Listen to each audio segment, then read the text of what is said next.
किसी को सलाह देना ना बहुत आसान होता है, लेकिन वही सिचुएशन जब खुद पर आए तो उन्हीं सलाह को फॉलो करना ना बहुत मुश्किल होता है। So hello my lovely people, welcome back to my YouTube channel Titli. मैं हूँ प्रिया और मैं लेकर आती हूँ आपके लिए ऐसे लाइफ लेसन्स जिससे आप अपनी रियल लाइफ से रिलेट कर सकें, अपनी लाइफ की छोटी छोटी प्रॉब्लम्स को समझ सकें एंड अपनी लाइफ को एनहांस कर सकें। सो मेरी आज की एक स्टोरी है जो कि बहुत प्यारी सी है। स्टोरी को एंड तक देखिए और जानिए कि अगर आपके साथ भी ऐसी कभी सिचुएशंस आती है तो आप इससे कैसे ऐसे चुटकियों में डील कर सकते हैं। सो ये स्टोरी है राजा और उनके प्यारे से कुत्ते के बारे में। एक राजा थे जो अपने कुत्ते से बहुत प्यार करते थे। एज़ यू नो कि अगर हमारे पास कोई पेट डॉग होता है या कोई भी पेट होता है तो हम उसको कितने प्यार से एक छोटे बेबी की तरह रखते हैं, उसको बहुत ज़्यादा देखभाल करते हैं, उसका ध्यान रखते हैं, उसे प्यार देते हैं। राजा भी एकदम वैसे ही करते थे। राजा बिल्कुल उसी तरीके से अपने कुत्ते को रखते थे जैसे वो खुद रहते थे, शाही ठाट बाट से। तो मतलब कुत्ते की लाइफ तो इतनी सेट थी ना कि लोग जब देखते थे ना तो सोचते थे वाह यार, मेरी लाइफ भी एकदम ऐसी ही होती तो मज़ा ही आ जाता।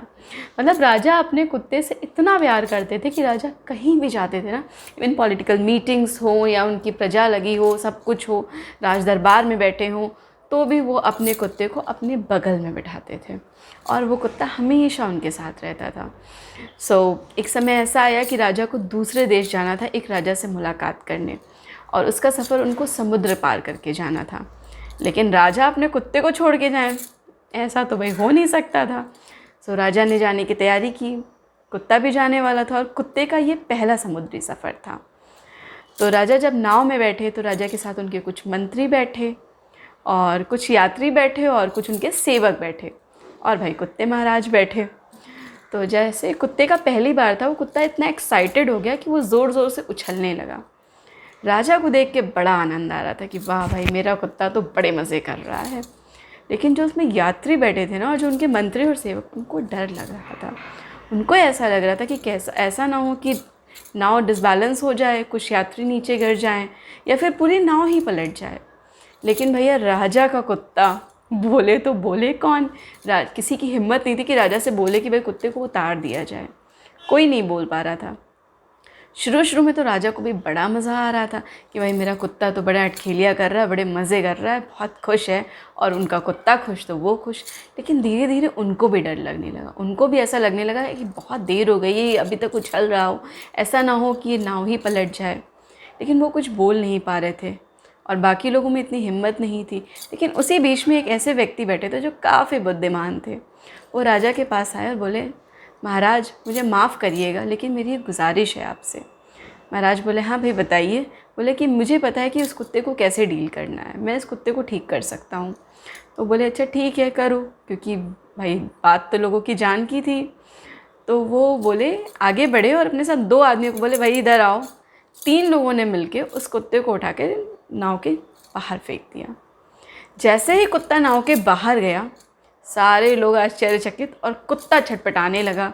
लोग सोच रहे थे इतनी हिम्मत कि इसने राजा के कुत्ता को बाहर फेंक दिया, और कुत्ता छटपटाते छटपटाते तुरंत उसने नाव को पकड़ लिया और नाव को पकड़ के थोड़ी दूर तक तैरते तैरते आया। वापस से उस आदमी ने कुत्ते को अंदर कर लिया। इस बार जब उसने कुत्ते को अंदर किया, कुत्ता एकदम ऐसे सहमा सा बैठा हुआ था। सारे लोग एकदम सदमे में कि भाई ये कुत्ता जो इतनी ज़ोर ज़ोर से उछल रहा था, इतने ज़्यादा शैतानियाँ कर रहा था, वो इतना शांति से कैसे बैठा है। लेकिन कोई कुछ बोल नहीं पा रहा था। अंत में राजा ने उस व्यक्ति से पूछा, ये बताओ तो ये तुमने किया कैसे? मतलब अभी तक जो इतना उछल रहा था, जो इतना शोर कर रहा था, वो ऐसे भीगी बिल्ली बन के बैठ गया है। तो उस व्यक्ति ने जो जवाब दिया उसे बहुत ध्यान से सुनिएगा। उस व्यक्ति ने बोला, भाई साहब ऐसा ही तो होता है राजा जी, ऐसा ही तो होता है। जब तक हमारे ऊपर विपत्ति नहीं आती, जब तक हम उस खुद सिचुएशन में नहीं आते, हमें पता ही नहीं होता है कि प्रॉब्लम क्या है और कितनी बड़ी है और इसका क्या लॉस हो सकता है। जैसे ही वो कुत्ता बाहर गया, उसे पता चला कि अब उसकी जान पे बनाई है, तो वो तुरंत शांति से बैठ गया वापस आकर के कि वो जब नाव पलटेगी तो उसके साथ ऐसा ही होगा। हमारे साथ भी ऐसा ही होता है। हम लोगों को इतने ज्ञान की बातें बताते हैं, ऐसा कर लो वैसा कर लो, लेकिन जिसकी सिचुएशन खुद होती है ना, उसको पता होता है। ये कहना बहुत आसान है कि यूँ कर लो वो कर लो, लेकिन हमें किसी को भी सलाह देने से पहले ना 12 बार सोचना चाहिए कि हमें उसको देनी भी है सलाह कि नहीं देनी है। क्योंकि हमें जब तक उस सिचुएशन में खुद नहीं है, हम नहीं जान सकते कि उस सिचुएशन में कितना रिस्क है या वो सिचुएशन कितनी डिफ़िकल्ट है। ये कहना बहुत आसान होता है कि लास्ट बॉल पे तो मैंने छक्का मार दिया होता, लेकिन वो बॉल जो 140 की स्पीड से आ रही है उसको ग्राउंड में खड़े होकर फेस करना ना बहुत डिफ़िकल्ट होता है। इसीलिए किसी को सलाह देने से पहले ना 10 बार सोचिए, और कभी भी आपके ऊपर ऐसी कोई सिचुएशन आए ना तो आप एक बार उसको आंख बंद करके 1 मिनट तक सोचिए कि क्या मैं सिचुएशन में होता तो मैं क्या करता। तो इसी किसी पे उंगली उठाने से बेटर है कि आप अपने आप को उस सिचुएशन में खुद रख कर देखिए, चीज़ें बहुत आसान होंगी।